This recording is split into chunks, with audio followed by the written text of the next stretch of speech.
I still have options? Meron pa bang pwedeng gawin pag nakasabi na sa x-ray na may bone-on-bone na arthritis na? When you have bone-on-bone arthritis, ibig sabihin wala na po tayong cartilage.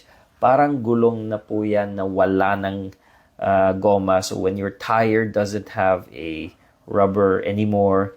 And sometimes, deformed na po. That means it's really severe na osteoarthritis. So the answer is yes, definitely we have options for osteoarthritis.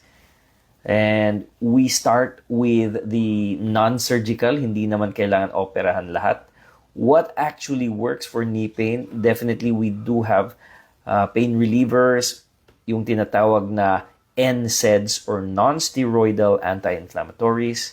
We have also acetaminophen, yung tinatawag sa labas, pero dito paracetamol yung tawag.